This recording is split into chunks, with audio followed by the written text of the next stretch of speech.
Joseph विजय के घोषणा पत्र में कई वादे सामाजिक तौर पर बड़े आकर्षक दिखते हैं, लेकिन आर्थिक तौर पर उन्हें लागू करना बहुत मुश्किल काम होगा। सबसे बड़ी चुनौती यह है कि इतना पैसा आएगा कहां से। सोने की कीमतें लगातार तेजी से बढ़ रही हैं, सोने की कमी हो रही है। ईरान युद्ध के बाद पूरी दुनिया में ऊर्जा का संकट है। तेल और गैस सप्लाई को लेकर बहुत बड़ी चुनौती हमारे देश के सामने है। ऐसे में हर परिवार को हर साल 6 एलपीजी से। मेरे प्यारे भाइयों और बहनों, सवाल यह है, क्या सच में थालापति विजय की सरकार फंस गई है? क्या सच में थालापति विजय की सरकार संकट में है? क्या थालापति विजय ने TVK यानी कि उनकी सरकार तैयार करके बुरी तरह से फंस गया? क्या है सच्चाई, इस वीडियो में हम जानेंगे। तो मेरे प्यारे भाई और बहनों, पहले मैं आपको गोदी मीडिया का एक वीडियो दिखाना चाहता हूँ।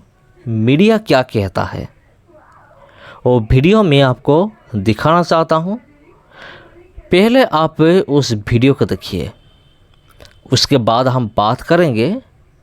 ये जो न्यूज़ फैल रहा है कि थालापति विजय संकट में है और थालापति विजय सरकार तैयार करके बुरी तरह से फंस गया है, इस तरह के जो बात सुनने मिल रहा है, इसमें कितना सच्चाई है हम जानेंगे। पहले आप इस वीडियो को देखिए।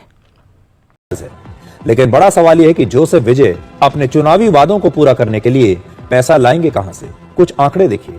जोसेफ विजय ने जो वादे किए उन्हें पूरा करने के लिए हर साल लगभग 1 लाख करोड़ रुपए की जरूरत पड़ेगी, जबकि तमिलनाडु सरकार की एक साल की कुल आमदनी ही लगभग 3,30,000 करोड़ रुपए है। तो इसमें से 1 लाख तो आप सिर्फ वादे पूरे करने के लिए निकाल लीजिए, यानी राज्य की कुल आमदनी का लगभग 1/3 हिस्सा सिर्फ चुनावी वादों को पूरा करने में चला जाएगा।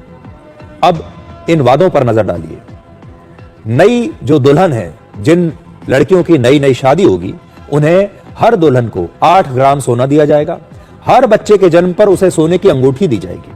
तमिलनाडु में हर साल लगभग 8.4 लाख बच्चों का जन्म होता है। इसके अलावा राज्य में बड़ी संख्या में शादियां भी होती हैं, आप अंदाजा लगा सकते हैं। और यह तब होगा जब देश के प्रधानमंत्री कह रहे हैं कि अगले 1 साल तक सोना मत खरीदिए। जितनी बार आप सोना खरीदेंगे, आप समझ लीजिए आप देश को नुकसान करेंगे। हर परिवार को साल में 6 एलपीजी सिलेंडर मुफ्त दिए जाएंगे, जबकि एलपीजी सिलेंडर्स की कमी आने वाले समय में हो सकती है ईरान युद्ध की वजह से। स्कूल जाने वाले बच्चों की माओं को हर बच्चे के लिए हर साल 15,000 रुपए दिए जाएंगे, ताकि बच्चे स्कूल जाना ना छोड़ें। ये इंसेंटिव है, यानी अगर किसी महिला के 3 बच्चे हैं तो उसे हर साल 45,000 रुपए मिलेंगे। महिलाओं को हर महीने 2,500 रुपए दिए जाएंगे और बेरोजगार ग्रेजुएट युवाओं को हर महीने 4,000 रुपए मिलेंगे। कृषि मजदूरों को हर साल 10,000 रुपए मिलेंगे और किसानों का कर्ज माफ कर दिया जाएगा। इसके अलावा कॉलेज के छात्रों के लिए हेल्थ इंश्योरेंस, लोन और छात्रवृत्ति जैसी कई और नई घोषणाएं की गई हैं। जोसेफ विजय के घोषणा पत्र में कई वादे सामाजिक तौर पर बड़े आकर्षक दिखते हैं, लेकिन आर्थिक तौर पर उन्हें लागू करना बहुत मुश्किल काम होगा। सबसे बड़ी चुनौती यह है कि इतना पैसा आएगा कहां से। सोने की कीमतें लगातार तेजी से बढ़ रही हैं, सोने की कमी हो रही है। ईरान युद्ध के बाद पूरी दुनिया में ऊर्जा का संकट है। तेल और गैस सप्लाई को लेकर बहुत बड़ी चुनौती हमारे देश के सामने है। ऐसे में हर परिवार को हर साल 6 एलपीजी सिलेंडर आप कहां से लाकर देंगे। अब जरा तमिलनाडु की आर्थिक स्थिति देखिए। तमिलनाडु पर लगातार कर्ज बढ़ता जा रहा है। वर्ष 2020 में तमिलनाडु पर लगभग 6 लाख करोड़ रुपए का कर्ज था 2020 में। 2021 में बढ़कर 7 लाख करोड़ हो गया।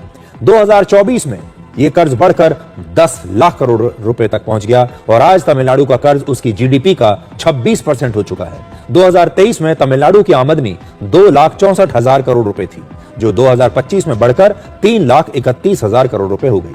लेकिन जिस अनुपात में तमिलनाडु का कर्ज बढ़ रहा है, उस अनुपात में उसकी आमदनी नहीं बढ़ रही। ऐसे में जोसेफ विजय के लिए अपने चुनावी वादों को पूरा करना एक बहुत मुश्किल काम होने वाला है।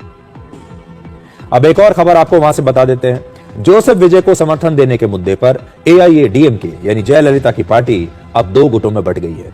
पूर्व मंत्री SP वेलुमणि के नेतृत्व वाले गुट ने जोसेफ विजय को समर्थन देने की घोषणा कर दी है और AIADMK के पास इस समय कुल 47 विधायक हैं।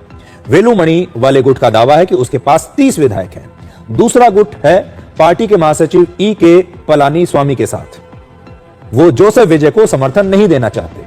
मुख्यमंत्री जोसेफ विजय को कल विधानसभा में अपना बहुमत साबित करना है और 234 सदस्यों वाली इस विधानसभा में बहुमत के लिए 118 विधायक चाहिए और जोसेफ विजय के पास 119 विधायकों का समर्थन अभी है, यानी बहुमत से एक ज्यादा। ये ब्रेकअप आपकी स्क्रीन पर है।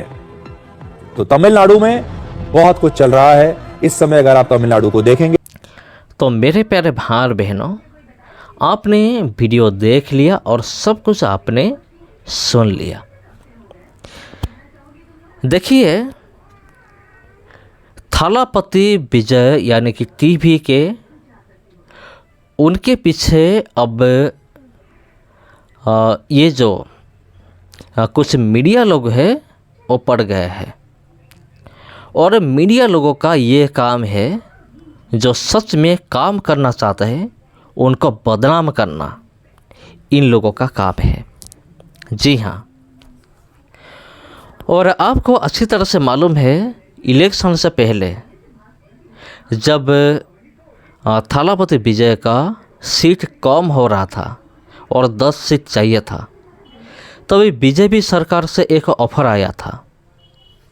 बीजेपी सरकार ने ये कहा था कि तुम हमारे साथ जुड़ जाओ, तुम हमारे साथ जुड़ जाओ और हमारे साथ मिलकर तुम सरकार बना लो।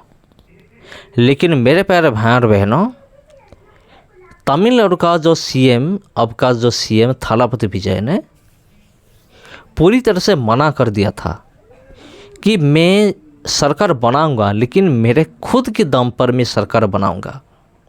मैं बीजेपी से नहीं मिलने वाला, उनके साथ मिलकर सरकार नहीं बनाऊंगा। उन्होंने साफ साफ मना कर दिया था और उसने ये भी डिक्लेयर किया था, प्रॉमिस किया था, थालापति विजय ने प्रॉमिस किया था कि अगर टीवी के सरकार आ जाए तो हर दुल्हन को 8 ग्राम सोना फ्री में दिया जाएगा सरकार की ओर से, और बिजली को फ्री कर दूंगा 200 यूनिट। और उन्होंने ये भी वादा किए थे कि हर परिवार को हर साल 6 गैस सिलेंडर फ्री में दिया जाएगा। इस प्रकार की बहुत सारे वायदे 10 या 15 वादा उन्होंने किए थे और जितने ही उन्होंने 2-3 वादा तो पूरा भी कर दिए। इसको देखकर बीजेपी सरकार के अंदर हड़कंप मच गए।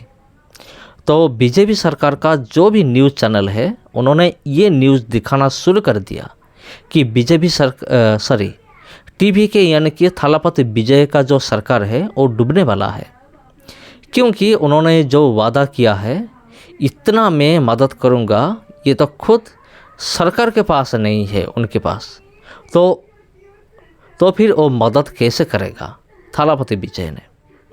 इस प्रकार का न्यूज़ आ रहा है। तो मेरे प्यारे भाई और बहनों, लेकिन आप क्या सोच रहे हैं कमेंट करके ज़रूर बताइए और आपका राय आप कमेंट बॉक्स में ज़रूर दीजिए। सबको नमस्कार, सबको जय मसीह की। आज की वीडियो में इतना ही, फिर मिलते हैं आप लोगों के साथ और एक वीडियो में और एक टॉपिक में। जय मसीह की।